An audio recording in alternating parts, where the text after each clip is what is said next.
Então vamos lá? Bom, a Venezuela não foi um acidente e ela é só o começo de algo muito maior. O que o Trump realmente está fazendo e quais são os planos dele? Para isso a gente precisa entender esse movimento agora de uma invasão e captura do Nicolás Maduro na Venezuela. Ele não é uma bravata como o Trump vinha fazendo nos outros temas, né? Ele tem costume de fazer bravatas, as pessoas já conhecem o Donald Trump por conta disso e eles optaram por agir fora do padrão diplomático tradicional. Então os Estados Unidos tinham uma regra de respeitar o direito internacional, mesmo porque boa parte das regras que a gente considera como direito internacional foram criadas ou pelo menos incentivadas pelos Estados Unidos, né? Eles estiveram na organização daquilo, eles são membros importantes desses comitês internacionais que agora eles insistem em não respeitar. Então eles optaram por agir fora desse padrão diplomático, eles cruzaram uma linha que até então raramente era cruzada e nunca cruzada de forma explícita. Toda vez que cruzava uma linha, né, o país que cruzou essa linha ele dizia, não, veja só, é minha interpretação dessa legislação aqui. Os Estados Unidos não se incomodou em dar uma satisfação a respeito disso, né? Eles simplesmente disseram, olha, essa é a nova doutrina Monroe, né? Depois tem que pesquisar o que é isso para você entender melhor a doutrina Monroe, que definia ali, né, a intervenção dos Estados Unidos e a importância dos Estados Unidos nas Américas. Essa é a nova doutrina Monroe agora em cima do Donald Trump, né? E a captura acontece de maneira abrupta e os Estados Unidos falam que passariam a administrar o país. Não só dizem, olha só, capturamos, como eles mostram uma mudança objetiva de postura. Não é mais só uma pressão econômica, não é mais só uma sanção ou um isolamento, é força direta, é poderio bélico utilizado no controle de uma região para, assim, controlar o petróleo. O Donald Trump fala explicitamente, olha, a gente tem interesse em controlar o petróleo dessa região. E aqui a gente tem, então, um sinal claro dos Estados Unidos emitido para todos os países do planeta, né? Os Estados Unidos estão dispostos a agir unilateralmente toda vez que isso fizer sentido, toda vez que isso for de encontro com os interesses americanos, mesmo que isso viole regras internacionais, desde que o custo político seja administrável. Ou seja, o Trump está falando, eu estou mais preocupado com os Estados Unidos ou com que eu sou, como eu sou visto dentro do meu país do que fora. O Trump mostrou que ele não está mais interessado em manter fachada institucional, aquela coisa toda que marcou as décadas anteriores da política externa americana. Ele testou o sistema, ele testou os aliados, ele testou o próprio poder, ele quis saber ali o que aconteceria dentro dos Estados Unidos com ele fazendo isso, né? Será que o Congresso faria alguma coisa? E ninguém fez absolutamente nada. O mundo reclamou, mas ninguém reagiu de forma efetiva. E aí o que a gente tem aqui? Ele fazendo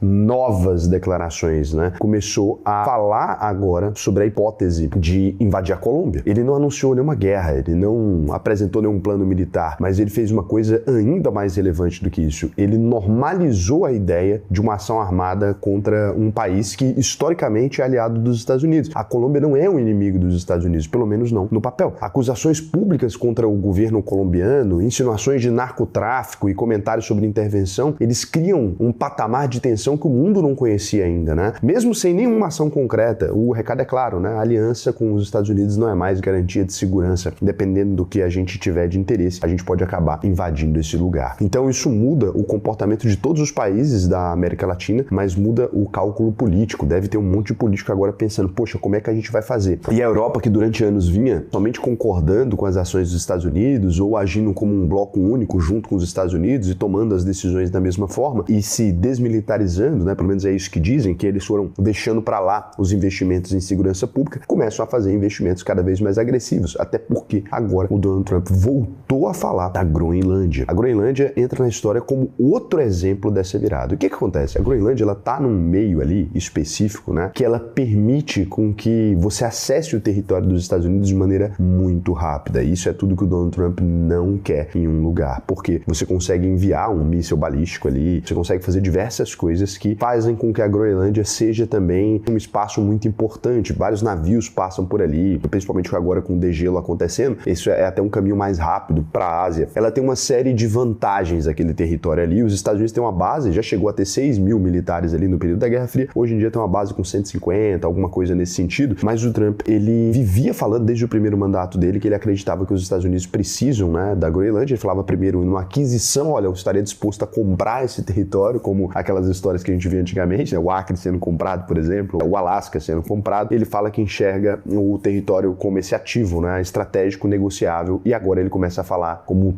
tomável. O argumento é segurança nacional, o controle do Ártico e a posição geopolítica ali que ele considera estratégica. Só que o método dele agora, ele não é mais aquele método diplomático, né? Os Estados Unidos precisam, logo os Estados Unidos vão ter. A reação da Dinamarca e da Europa foi dura, porque aqui o problema escala muito, né? Qualquer tentativa de anexação de um território que pertence à OTAN, e aqui faz parte, né, diretamente de um país da OTAN, isso modificaria completamente as alianças dos Estados Unidos. Na verdade, terminaria com elas. Esse território, ele é um território que hoje está sob determinado controle da Dinamarca, mesmo sendo mais independente no dia a dia, e se o Trump de fato, né, tomar a decisão de anexar esse território, a gente teria o fim de fato da OTAN da maneira como a gente enxerga, porque a partir do momento que isso fosse feito, ninguém mais acreditaria que está protegido simplesmente por ter entrado na OTAN. Esse ponto, para mim, ele é talvez um dos pontos mais importantes e que pouca gente está comentando. Só o fato de se estar em discussão já mostra o quão o mundo está de cabeça para baixo. A gente está falando uma parte do território europeu sendo reivindicada pelos Estados Unidos. E esse é o último bloco de parceiros aqui que não enfrentou problemas ainda. Então, quando o Trump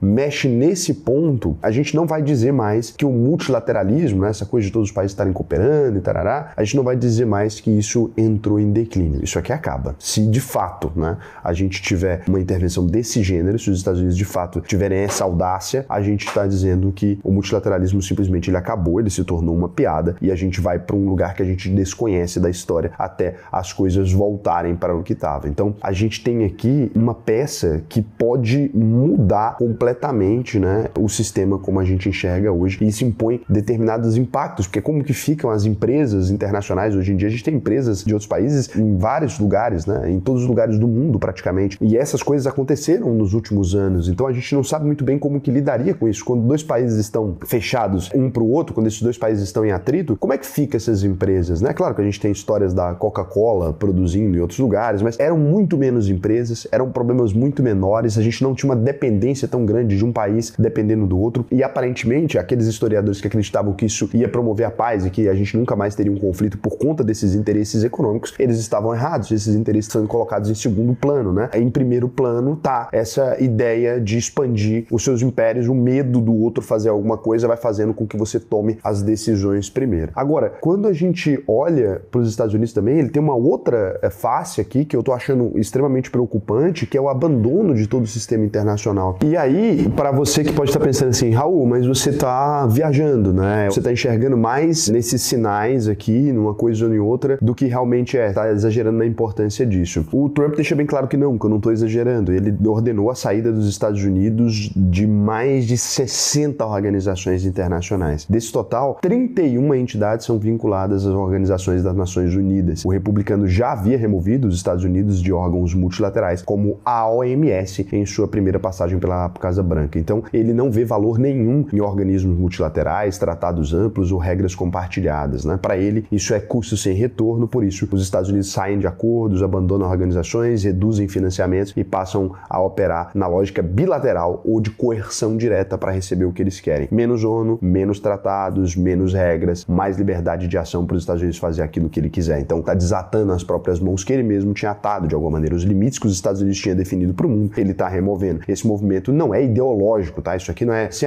saiu de um clubinho que a galera fazia parte. Não, isso aqui é na ação prática. Então, não é que o Trump tá louco ou provocando, ele tá desmontando peça por peça o sistema que limitava o uso direto do poder americano. A Venezuela mostrou que ele está disposto a usar a força real, que até então muita gente acreditava que era bravata. A Colômbia mostrou que os aliados não estão imunes. A Groenlândia mostra que até fronteiras consideradas estáveis, né, Europa, etc., podem ser questionadas. E a saída de acordos internacionais mostra que não há mais interesse em freios externos. E isso depois da China ter publicado um comunicado pedindo para ele soltar o Maduro. Ou seja, a gente está indo para um caminho bem complicado, porque eu não sei até que ponto a China vai estar disposta a ficar quieta diante dessas provocações que foram feitas aqui, né? São provocações diversas e demonstração de poder e tentativa de colocar o mundo sob o controle dos Estados Unidos. Eu não sei se a China vai achar essa ideia legal, eu não sei se a China não vai intervir. O que a gente sabe é que, nesse momento agora, quem tem os seus investimentos somente focado dentro do Brasil, ou somente focado nos Estados Unidos, ou somente focado na Europa, essas pessoas não estão enxergando o todo que está acontecendo aqui. Faz sentido você partir para uma diversificação diversificação. Inclusive, algumas horas depois da invasão, foi registrado na SEC o pedido de um ETF venezuelano. Não que eu vá investir na Venezuela, mas assim que esse ETF estiver pronto agora, né, o capitalismo já agindo ali na Venezuela, a gente deve ter aqui uma análise das empresas que tem lá dentro. Muita gente me perguntou sobre como investir lá. Eu acredito mais do que nunca numa estratégia global, numa carteira de investimentos que seja protetiva. Não dá para saber quem vai se dar melhor nesse momento aqui, quem vai ser o vencedor desse conflito todo. O que a gente sabe é que quem tiver em um único lugar tem chance de perder tudo, ou tem chance de perder boa parte do patrimônio. Faz sentido a alocação que eu venho defendendo aqui já há anos, cada vez mais, né? Cada vez mais alocar em diferentes países. E aí fica sempre aquela bravata, Raul, mas você vai financiar o comunismo chinês, ou você vai concordar com as estratégias imperialistas dos Estados Unidos? Pessoal, a mim não interessa esse tipo de coisa, eu sou um cara bem pragmático nesse sentido. O maior negociador, né, o maior financiador do comunismo chinês é os Estados Unidos, né, que são os maiores compradores de tudo que a China produz, e vice-versa, tá? Quem usa marcas americanas e etc. é a China também. Então, você tem esses dois países nem aí com isso e simplesmente comprando um do outro e negociando, independente da confusão onde eles estejam metidos. Faça a mesma coisa que eles. Seja pragmático. Se você quiser aprender a diversificar os seus investimentos, a investir não só no Brasil, né, porque o Brasil tem excelentes oportunidades para esse momento histórico. Lembra que a gente é um país mais pacífico que a maioria. Eu te recomendo acessar alvp.com.br, clica no botão Faça a sua análise de perfil, preenche o questionário para mim até o final, que para mim vai ser um prazer te ensinar a investir no Brasil e no mundo todo. Lembrando do compromisso da UVP, se você não aprender a investir, eu devolvo 100% do seu dinheiro. É só vir aqui, essa garantia da UVP, como é que funciona isso? Você entra, assiste todas as aulas, acessa a plataforma, faz tudo ali. Se você não aprender, a gente devolve 100% do seu dinheiro depois que você concluir o curso, emitir o seu certificado e tal. Não é aquela garantia de 7 dias, não. A gente faz isso porque a gente sabe da qualidade do trabalho. Lembrando também que para entrar na UVP, você precisa ganhar mais de R$4.500 por mês. Pode ser 15 mil, 30 mil, 100 mil, 500 milhões, né? Tanto faz. Agora, desde que seja acima de R$4.500 por mês, porque é a partir desse ponto que a gente consegue te ajudar. Deixa eu verificar aqui agora se vocês fizeram alguma pergunta legal. Boa tarde. O Bassi, em um vídeo que eu assisti, falou que não deveríamos investir no Tesouro, pois não é confiável emprestar dinheiro pro Lula. E você sempre recomendou. Quando você investe no Tesouro Brasileiro, você não está emprestando dinheiro pro Lula, pessoal. Importante essa análise aqui, tá? Você está emprestando dinheiro pro Brasil. O Lula é um governante que ele pode ter mais um mandato agora ou não, mas se ele não ganhar um mandato, por exemplo, troca de presidente da República. Você está emprestando dinheiro pro país, pro Tesouro Nacional, que é uma instituição muito antiga. Não é confiável emprestar dinheiro pro país, isso aqui é um delírio, porque todas as empresas, elas dependem do Brasil. Se o Brasil, ele tem a prerrogativa de imprimir dinheiro. Inclusive,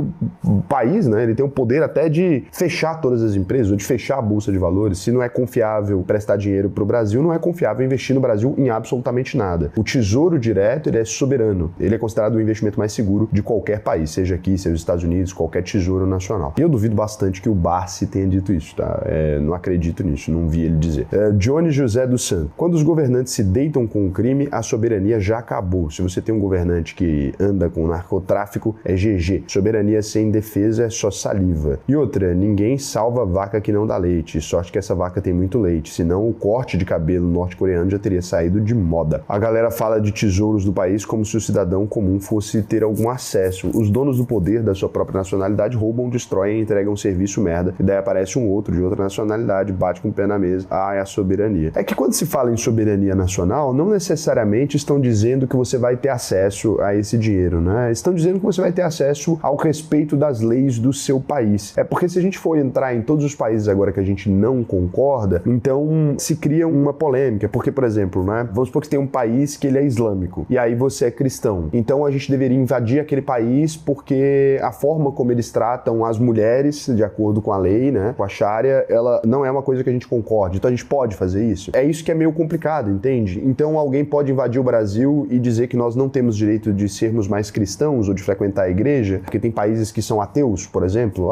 Na China o que pega é o budismo. Então eles têm direito de invadir a gente e a gente tem que se tornar budista. Entende? Toma cuidado com isso, né? Às vezes você está defendendo uma coisa que você não compreende na totalidade. E o Gráfica Rápida 2D Digital, eu falei, se você está sonegando, pare, né? O novo sistema da Receita, esse é o vídeo. Tô pegando aqui só os comentários que o YouTube bloqueou por alguma razão. Eu sempre autorizo eles depois, mas o YouTube bloqueia qualquer coisa. Aí o cara tá me xingando aqui. O cara puxa tanto saco desse modelo que parece que o governo tá pagando bem. Eu não tô puxando o saco, né? Eu tô dizendo que o sistema que vai entrar da Receita, ele é um sistema que vai pegar todo mundo. Eu não disse que eu concordo com o sistema. Nosso país é uma merda com relação às políticas públicas, só vai aumentar o roubo dos políticos corruptos, eles vão passar longe do fisco. Eu concordo. Os pequenos empreendedores não sonegam porque eles não têm nenhuma ajuda do governo. É esse dinheiro que sobra que faz o empreendedor crescer. Eu concordo com isso também. Já basta o imposto sobre o consumo que temos para manter os bens que temos. Sim, eu concordo perfeitamente. Quando eu digo para você parar de sonegar, eu digo para te proteger, porque se o novo sistema vai entrar no ar, e ele vai, se você estiver sonegando, você pode acabar sendo preso. Sendo preso eu duvido muito, mas pode acabar pagando multa e esses problemas. Eu não estava dizendo que eu concordo com o imposto, tá? Existe um engano aí na sua parte, mas tudo bem também. Pode me xingar que eu não ligo não. Estou ainda na Turquia.